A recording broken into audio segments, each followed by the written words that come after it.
বাংলাদেশ সরকারি কর্মচারী দাবি আদায়কদের পরিষদের পক্ষ থেকে এবং উদ্যোগে 7 দফা দাবি আদায়ের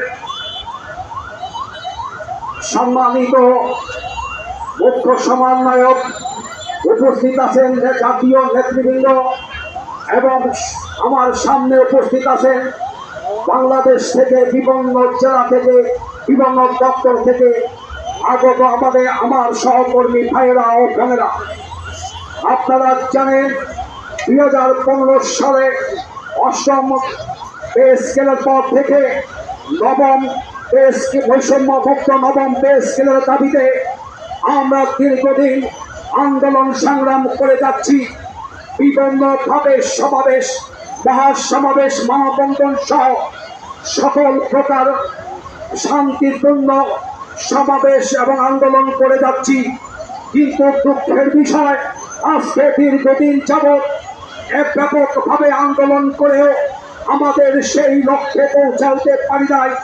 প্রিয় উপস্থিতি, আমরা বারবার বলে যাচ্ছি আমাদের যে 7 দফা দাবি, সেই 7 দফা দাবির বাস্তবায়নের লক্ষ্যে বৈষম্যমুক্ত নবম পে স্কেলের দাবি এবং বর্তমান বাজারের সাথে সংগতি রেখে 50% মহার্ঘ ভাতা এবং রেশন পদ্ধতি সহ বিভিন্ন দাবিতে আমরা রাজপথে নেমে এসেছি। আমরা প্রজাতন্ত্রের কর্মচারী। প্রিয় উপস্থিতি, আজকে আমরা কেন রাজপথে, আজকে আমরা কেন শাহবাগে?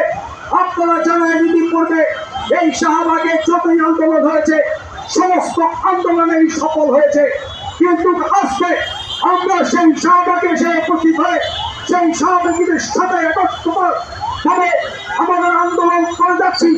আমরা মনে করি আমাদের আন্দোলন একদিন না একদিন ইনশাআল্লাহ বাস্তবায়ন হবে। এবং আপনারা যারা এই রোগে কষ্ট করে এসেছেন এবং এখন পর্যন্ত আমাদের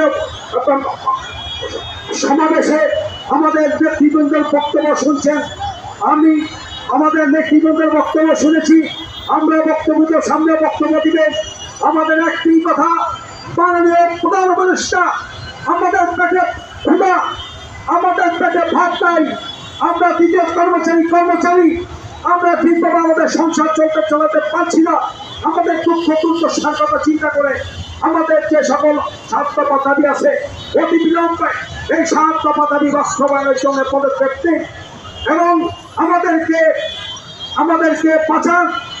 এবার আমার বক্তব্য শেষ করছি। আল্লাহ হাফেজ।